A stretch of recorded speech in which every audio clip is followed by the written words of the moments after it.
lovers, welcome to Authors Love Bookstores, presented by A Mighty Blaze. My name is Kimberly Hensel-Lorance, and I'm your host. Here in the Authors Love Bookstores, we bring to you a conversation with an author and her favorite independent bookstore to shine a light on storytelling and creativity, essential parts of our culture and our collective human experience. We talk about the books written by our guest author, and we'll also discuss what makes the indie bookstore we're featuring so special.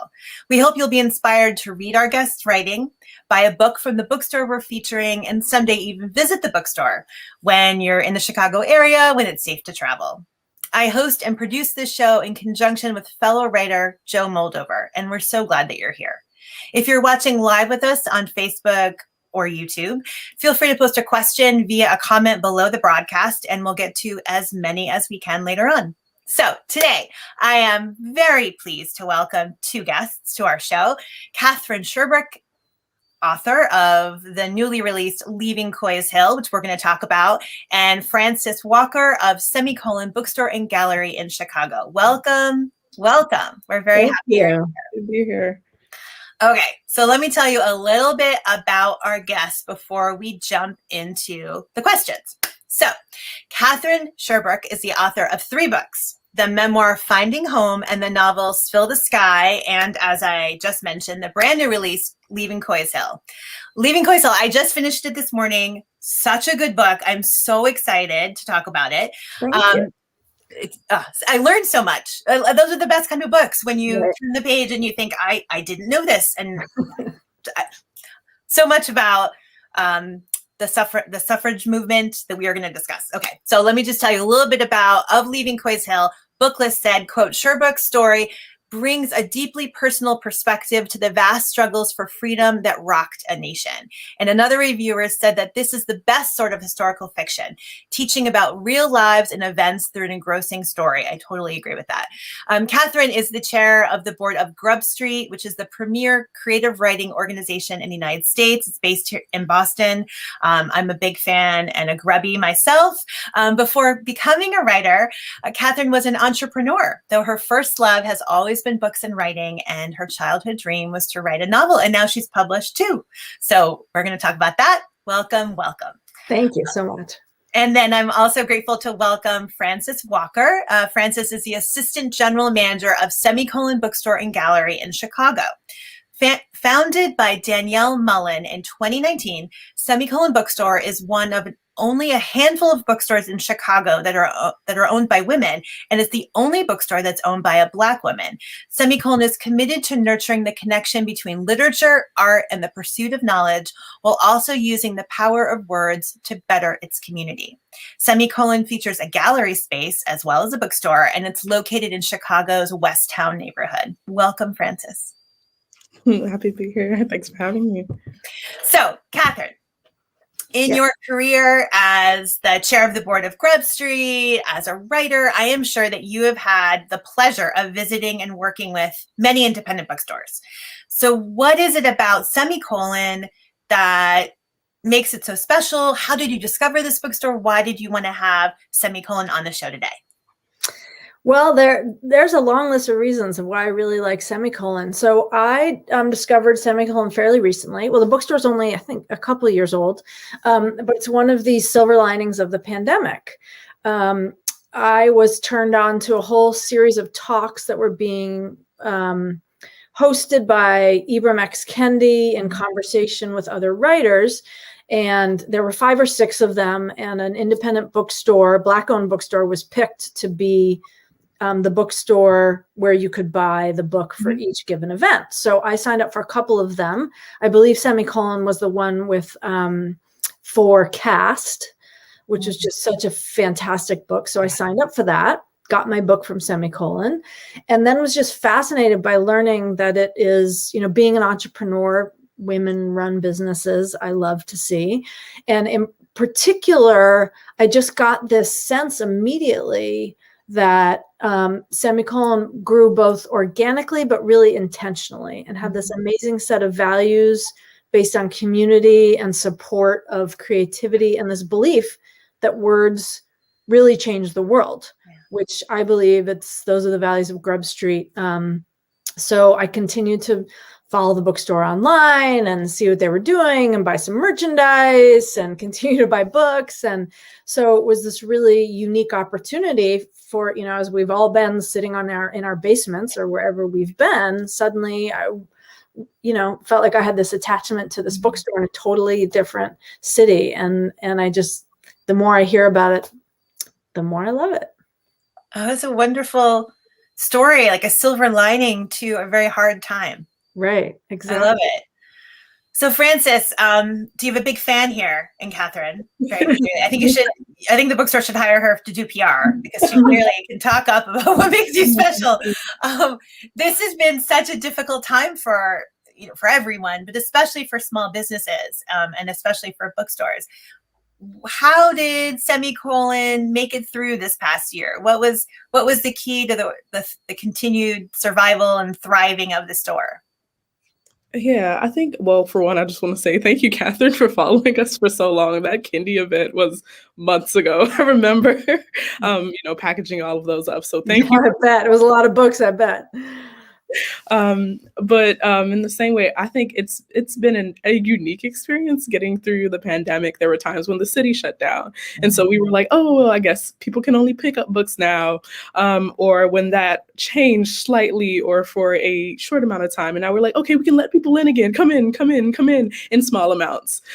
And then again, we closed again because the restrictions got, more strict and everything like that. So it's been a lot of changing I think at the drop of a dime, to kind of keep things a little normal, but also making sure we can keep and kind of foster an environment where, just like Katherine says, like people want to learn more about us, about books, about engagement, how we're engaged with the community. So even when there were times when we weren't necessarily open, we were doing like the Clear the Shelves events where we were giving books to kids free. So that's something that the owner started, where we were doing the Clear the Shelves event and getting donations to, just give out loads and loads of books to kids, even if we weren't open like necessarily at those specific times. So that was a really, really great thing that we were able to do, and really a silver lining of kind of all of this, the fact that so many people were willing to donate and to engage with this idea that, even if kids can't physically be in school, they should be able to get as many books as they want. So that's kind of a testament to the owner and how she thinks and how she wants to work with books and wants people to engage with books. Now, the Clear the Shelves program, can you tell us a little bit more about that? And is that something that's still going on now? Yeah. So Clear the Shelves is something that the owner developed in the summer actually really the beginning of the summer. And so at that point, we were closed and closed entirely. Like we're not open for anything other than pickups. And she was just like, well, I want to give away books. We can't be open right now. So let's give away books. And so she started like a fundraiser and everything. And, people were really receptive to that. And she did, an event where I'm not exactly sure how many people they had then, but they had kids come in. And then we've done 2 more events since that. We wrapped up the last one 2 weeks ago. We had over 150 kids show up for that one, and their parents, and we were able to give out, a few books each, some snacks, things like that.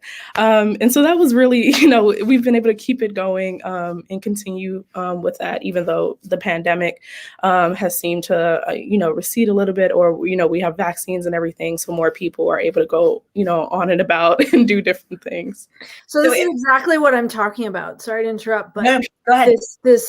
This orientation towards community first and philanthropy, right? It's a young business trying to survive, but Semicolon just wants people to read and wants kids to read. So let's give out books. It's like a restaurant giving out food, right? It's so things like that just struck me as right. This is how society should run. This is how businesses should run. And it's really inspiring.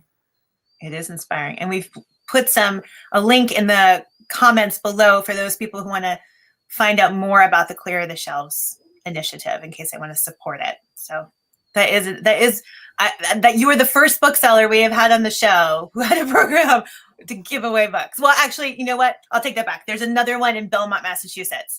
Belmont Books had a program over the summer to donate books as well. But it's remarkable. It's really, you're right, Katherine, it's prioritizing the community above all else. Right. And that's what probably helps the bookstore stay in business, right? It's the community that buys the books to support your mission.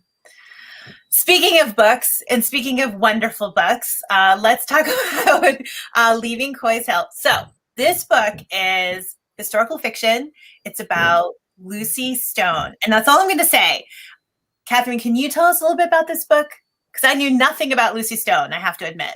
Embarrassed to say that until I read this book. Well, don't feel badly, neither did I, until I stumbled upon her and began to research her and became obsessed with her story. So Lucy Stone she was born in 1818, an abolitionist and a pioneering feminist. She was the first woman ever to speak out regularly for women's rights. Mm-hmm. She was the woman who inspired Susan B. Anthony to join the cause. They were fierce allies. Mm-hmm. And she was a household name, as big as they got, for those two causes, in great part because being a woman and speaking out at that time was considered highly scandalous. So the idea that a woman would even do this put her, in a lot of headlines and made people very curious about her. But she was incredibly effective. Mm-hmm.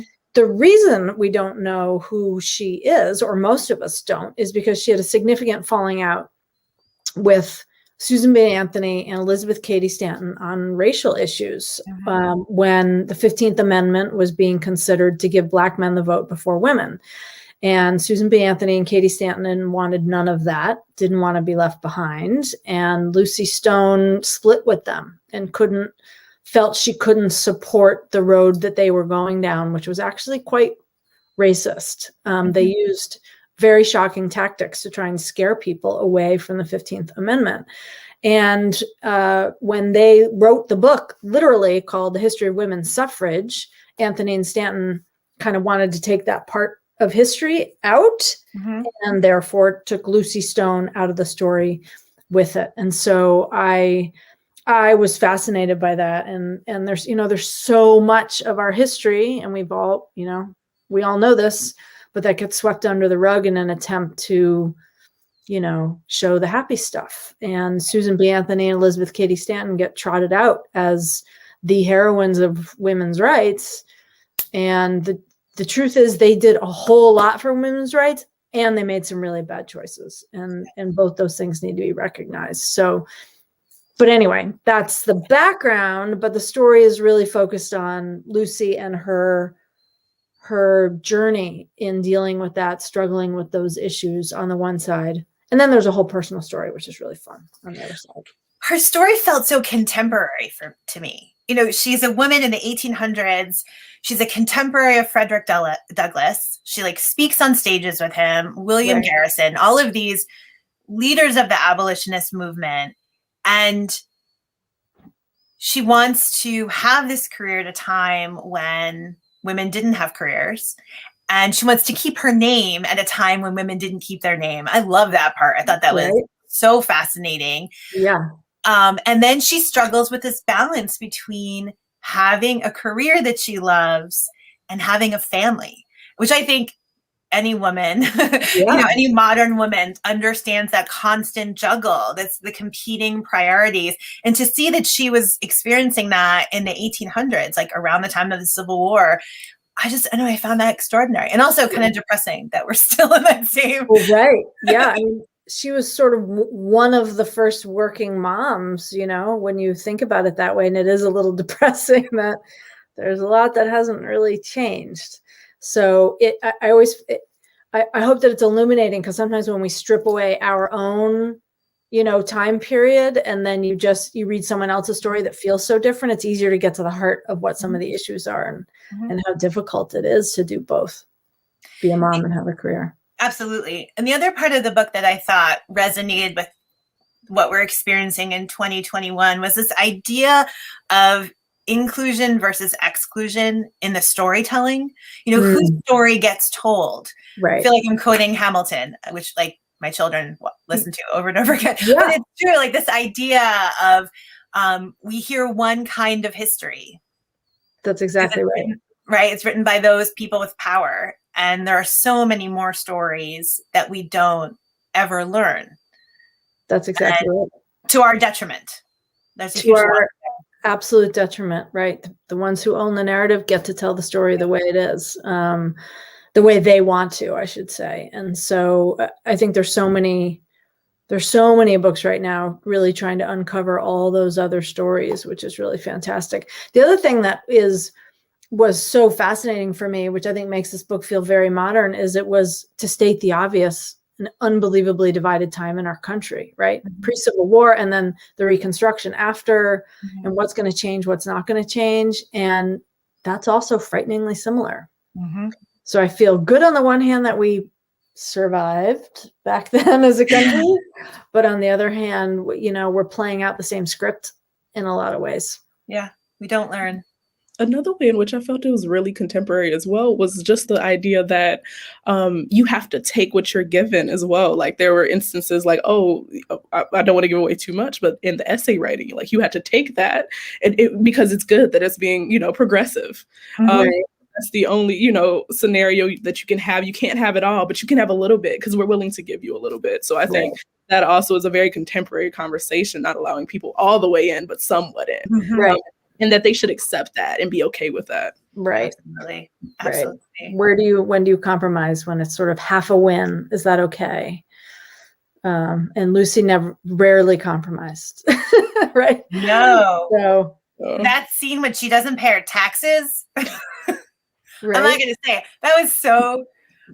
She's just. Yeah, she is known for that. There's actually a plaque on the little house in New Jersey where she held her own personal tax protest. I love it. Yeah, it's kind of amazing. I love it. I love the strength it must have taken.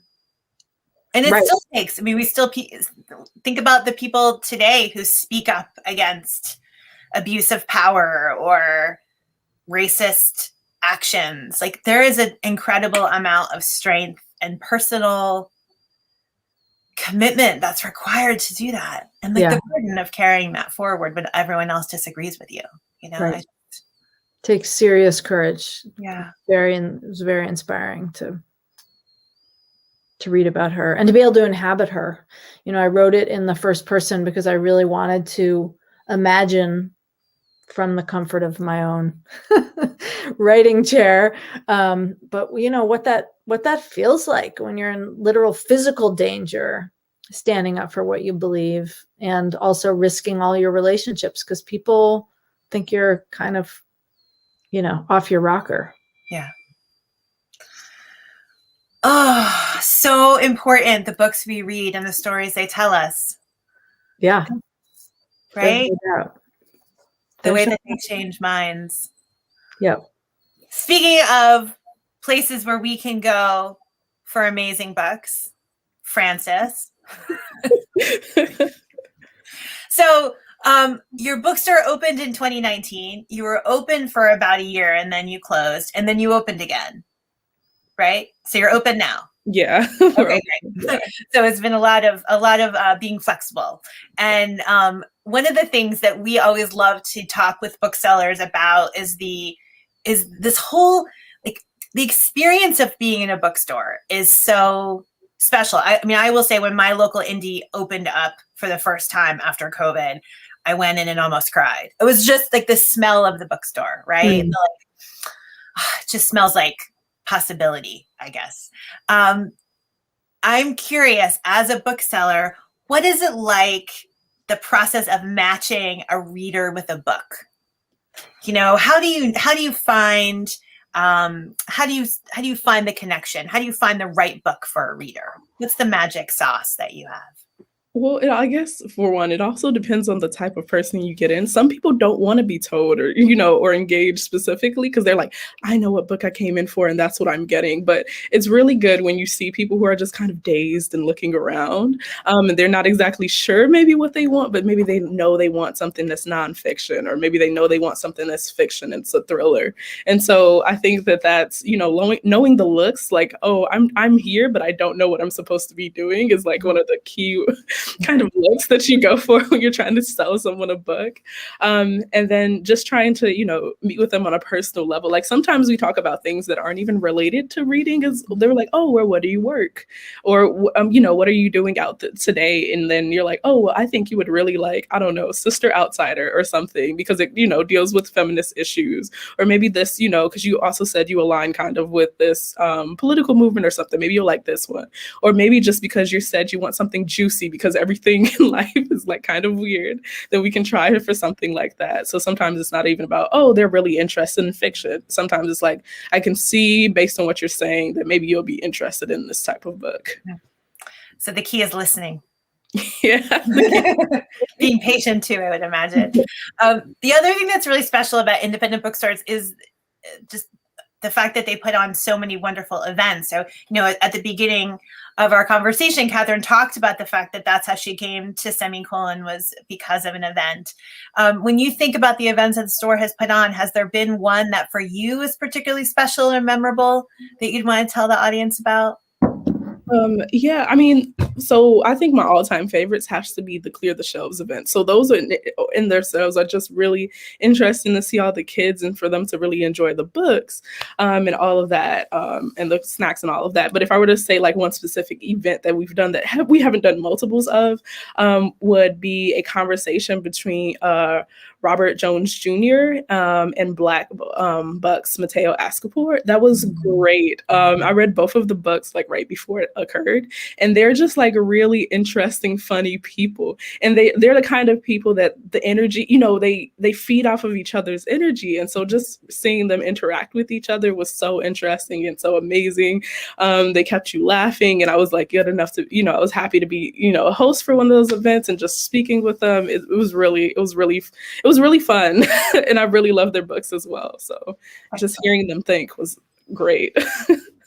Oh, and we have an audience member. Christina Powers says she loved both books as well. So you have other fans out there. Excellent. They both exude amazing energy. And that's rare. Sometimes writers are introverts. So if you got some writers on your at your bookstore who have a lot of energy, that sells books, I imagine, as well. Yeah. Speaking of books, Frances, what are people reading at the store? When you customers who are coming in, what are they buying? Okay, so I do have a few here, some like newer ones that a lot of people are kind of looking into. And I guess an old one as well, like this. Other than this one, right? What you're selling. Other than Leaving COY'S HILL. As well. We're gonna put the link to buy the book in the comments. You can buy Katherine's book from Semicolon. Straight up my alley, Leaving COY'S HILL. Oh my goodness. I love like history and like historical fiction. So that's right up my alley as well. But yeah, I was like, let's bring a few things of the sort. I just brought like 4 real quick. But like one of them is like the Midlife Library by Matt Haig. A lot of people like this. I think of it as kind of like a more grown-up version of like almost Magic Treehouse, where you're learning some various lessons and like going through different time periods and that sort of thing. I think this is pretty similar to that. Oh, great. Yeah. Also, The Vanishing Half by Britain has been really, really popular, even over the last, few years. Like it just isn't going out of style. I love that book. That's a great book, yeah. So good. Yeah, a newer one, Crying in H Mart, the memoir. People are really into that one too. I've heard good things about that. Yeah, me too. Yeah. But people say it's hilarious. It's, it's memorable. Like it's, yeah, I think all of those are just good options in general, and people are just like snatching them up right now. Great. Yeah. And so the store you have, can you explain to us the connection between the gallery space and the bookstore? Yeah, well, right now we do not currently have the gallery open. It's usually open. It hasn't been for a while. We're trying to like move things around and like reopen it and talk to different artists and things like that. But the gallery space usually houses a artist for a month time or longer maybe.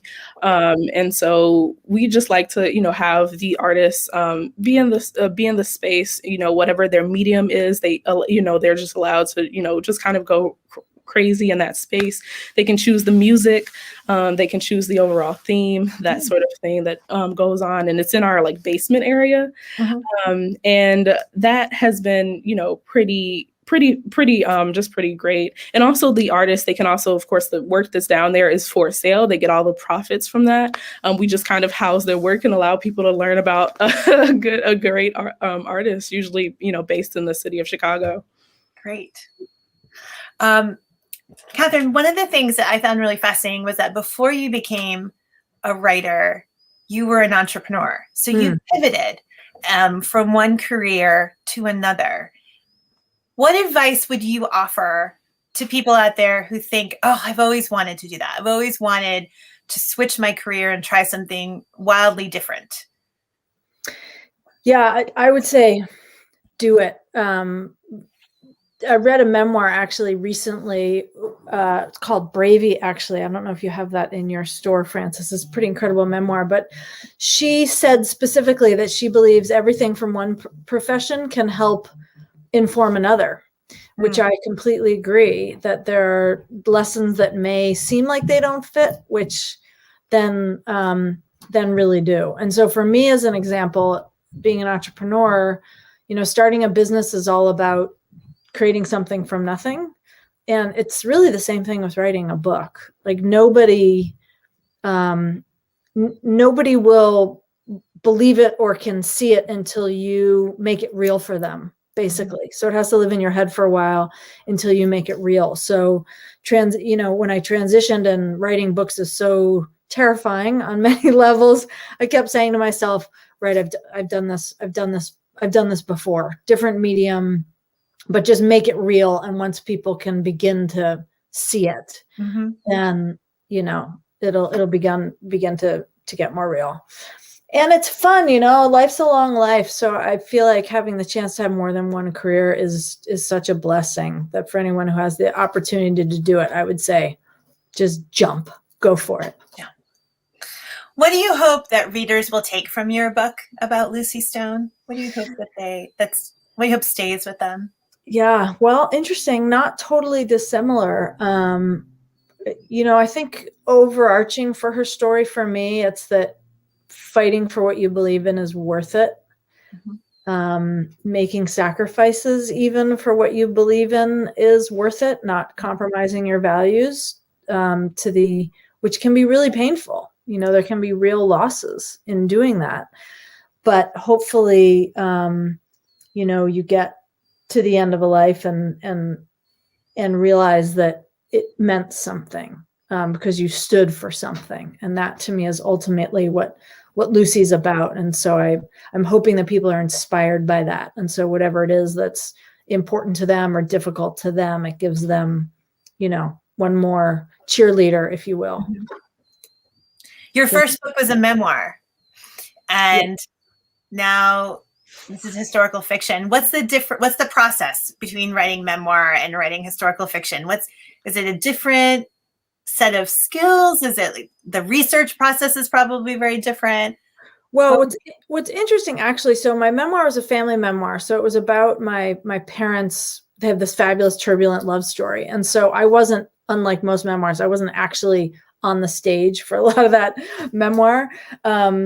So there was a lot of research. And actually, I think the memoir and Leaving COY'S HILL have a lot in common, as opposed to the contemporary fiction book I wrote, because they're both based on real people. So I had it was a similar process of doing all the research, having all my facts laid out, and then figuring out the part of the story that I wanted to tell. Because obviously it wasn't about my parents' entire lives from birth to, you know, so I had to find that part of the story. And same with Lucy Stone, you know, there were so many things that I couldn't fit in the book, because I had to pick those specific through lines. Writing pure fiction like Fill the Sky was, to me, is completely different, because you can do anything. You can take a total left turn and say, oh, this plot twist, right? Why don't we have so-and-so show up from thus and such place?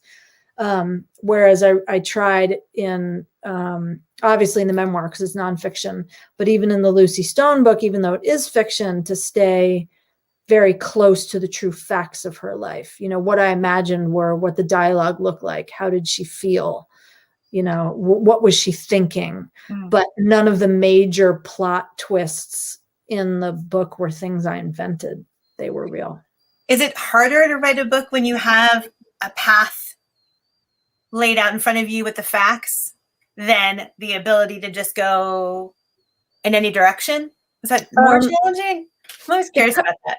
Well, it's kind of a fun puzzle because the facts are the facts. I did have to struggle several times in the book, and you guys, having read it, may know what I'm talking about. There are a few things that happen, a few things that characters do that I really struggled with. Why would she do that? Why would she act that way? Why would he do that thing?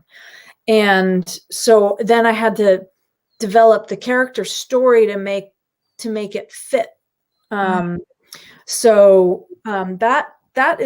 That's really fun piece of it for me. I like that description of it as a puzzle. Yeah. They put the pieces together. Right. I like that. Right. And sometimes there's an inconvenient fact that you decide, I can't figure that out, and so it just doesn't go in the book. But I didn't add any major, plot twists that weren't real. Do you read a lot of historical fiction? Is that your spot when you read? Do you have any favorites that you'd recommend to our audience? Oh gosh, I have so many. I have to say, I think Sue Monk Kidd is just brilliant, genius. In fact, The Invention of Wings is, I sort of think, like, as a prequel to my book, because it's about Angelina Grimke, who was one of Lucy Stone's heroes, and her recent one, The Book of Longings, is just exceptional. I mean, to retell part of Jesus's story, like, that doesn't say you can put the fiction part in front of historical about anything. I have a couple. I wonder if you have this in your story. This is big on my list to read, Conjure Women. Oh, absolutely. It's same time frame as Lucy Stone and deals with healers, which I love that whole concept. So this is like way on top of my stack, which I haven't read yet. And then this just came out, which I hear is fantastic. I have that to read. I've heard it's great. About a female pilot in the early 1900s. So a gal kind of up my alley, breaking ground, that sort of thing. But there's so many great writers out there. Geraldine Brooks is another favorite of mine. So People of the Book. That's fantastic. Caleb's Crossing, is that hers as well? Caleb's Crossing is also hers.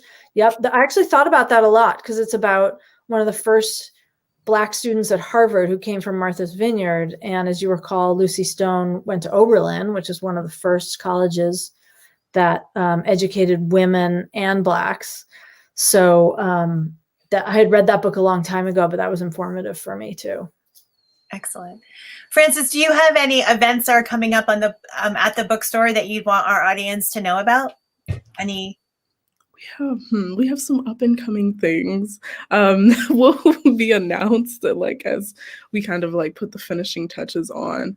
We have some community events hopefully coming up very soon. So maybe with some libraries and things like that. We just have to get the actual things put up and stuff like that. Some things just have not occurred yet because they don't want them to occur yet. Sure. People we're working with, yeah. Okay, so if people are interested in learning more about the store, you're online at let's see, I think I actually have it here. Oh, Semicolon Chai. Yeah, .com. So go there to buy books, to buy merchandise, to get on your mailing list, to find out about events. Yes. There's an active Instagram account too. I don't remember the handle off the top of my head. I don't want to get it wrong. Oh, we'll put it in the chat. Yeah. The comments would be great because it seems like there are occasionally cool pop-up stores that happen and interesting places and neat missives from your owner. It's always interesting to follow. Always stuff about Semi, the puppy in the store as well. So we have if you want to follow us on anything that's happening, following our Instagram handle has everything that we're doing on a regular basis, including possible pop-ups, Juneteenth event that is in the works, that sort of thing. Yes. Excellent. And a puppy named Semi. Yes. Semicolon. All right, I'm down to that. I love the number of bookstores out there that have pets. It's like right. Like little mascots. Pets and puppies. I can't think of a better. I mean, puppies and books. I can't think of a better combination. Yeah. So, Frances, we always ask this one question to booksellers when they're on the show. This is the question. Please finish this sentence for us. Running a successful bookstore is part hard work, part luck, and part what else? In part, I would say in part, getting to know people. Just like learning, people have a lot of stories to tell. And I mean, just like Catherine's book, Lucy Stone, we don't always get to hear those stories. So just the ability as booksellers to engage with people's stories and, let those stories guide you to the kind of books you're going to tell them about. I would definitely say getting to know people. Excellent. So Katherine, you are launching your book in the middle of a pandemic. I mean, a pandemic that's winding down though. Hopefully, fingers crossed, as more people get vaccinated. Yeah. Fingers crossed. What is this experience like for you? Is it by now so many people have actually launched books, so you have some people to learn from. Yeah, I feel like I've really benefited from the learning over the last year. People who launched their books last April, I just can't even imagine what that would have been like because this was so new to all of us. So I feel really lucky about that. That's like to be able to do this, right? I wouldn't have been in conversation with Semicolon Books in Chicago had it not been for this. So that piece of it's fantastic. And then, with the hope that things are opening up, I've started to add in-person events to my calendar. And so my hope is that people are going to be excited to be out in the world and be talking to people not in their household and about different things and that they'll attend those events. We'll see what that turns out to be like, but I feel really fortunate in many ways to have the timing. Cause in some ways I'll hopefully get the best of both worlds. Yeah. I wanted to ask you about your cover as well. Your cover of your book is beautiful. Isn't it beautiful? It's so beautiful. And Thank you. Did you have a say in that, or was that? Yeah. So Pegasus Books is my publisher, and they, in my opinion, create really beautiful books. But my editor really wanted to know what I thought, and so she asked me to do sort of a creative brief of books that ideas that I had, different things about it. And they really listened to that. So nature is really important to Lucy Stone. Trees continue to appear. So that was part of it. And I really didn't want her or anyone who might look like her on the cover because, I'll speak for myself that when I look at women dressed the way they dressed in that time period, they just look old fashioned to me. And she was a revolutionary. So I said to them, anything that is period appropriate might turn people off because they'll just assume, who's this dowdy spinster type? I don't want to hang out with her. So Jessica, my editor, really listened to me. And the cover was, the first time I saw it, was almost exactly this. I just loved it immediately. So I feel really lucky about that. Because as you know, Frances, the cover matters a lot, right? It does. I mean, yeah, that's the thing. People are like, oh, don't judge a book by its cover, but we all do. You want to be able to want to hold it, right? You want to pick it up. So yeah. We do, and they become identifiable. Like I think about like Meg Wolitzer books. I recognize those in bookstores because they have a particular style. Yes. Or Jasmine Guillory has a particular style of book. Right. Yeah. And it draws your eye. And absolutely. You want to pick it up because you want to see what it's about. And so the fact that there's a story behind the cover in your case, and it's so evocative of Lucy in her life. Yeah. I really love it. And I love what you say about the fact that you wanted the book essentially to stand in time, right? Or throughout time. You didn't want to just center it in the 1800s because her story is so modern and so relevant to 2021 and beyond. Right. Yeah. So thank you. Good. I'm glad. I think that this I think your book is such an important read. I think it's a part of history we don't know, we're not taught about in school. I think it's a perfect gift for your mother, your sister, your daughter, your friend. Yes, thank you for saying that. Any inspiring woman who you want to tell, say thank you for inspiring me. It's a great book for that. Yeah, I definitely think I have a 11-year-old. She's a little young, but I think when she's older, this is like the perfect kind of book for her to think about what women went through. Because Lucy's big moment of when she chooses her path for her life happens when she's 12, right? 12, right? Yeah.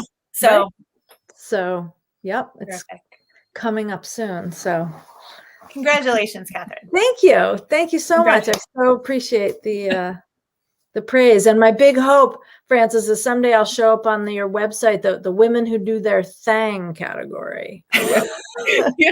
Lucy did her thing. She just went for it. Well, thank you so much, Katherine and Frances, for being with us today on Authors Love Bookstores. I love talking with you both. I loved hearing about Semicolon. Someday I will come to Chicago and see your bookstore. Yes. With my own two eyes. Someday I'll get there in person. And Katherine, thank you again for sharing Leaving COY'S HILL with us. A great read. I really enjoyed it. And I hope our audience goes out and gets it right away. Book lovers, be sure to check out Semicolon Books online at Semicolon Shy. I keep thinking, I am saying shy, not shy, right? No, shy, yeah. Okay. .com. And you can find Katherine online at Sherbrooke.com. Oh, it's your name. I keep saying Sherbrooke. Yeah. It's Sherbrooke. Oh, I need more coffee. And you can find Katherine online, find out about her upcoming events because she has a busy schedule planned to promote Leaving COY'S HILL. And if you like today's show, and we hope that you did, please subscribe to A Mighty Blaze's page on Facebook so you'll get notified about all of our other events, or hop over to our website, amightyblaze.com, to sign up for our newsletter. We send out a newsletter every Sunday with all of the interviews scheduled for the week. And join us back here next Wednesday for another episode of Authors Love Bookstores. Until then, be well and keep reading. Thank you. Thank you for having us. Thank you.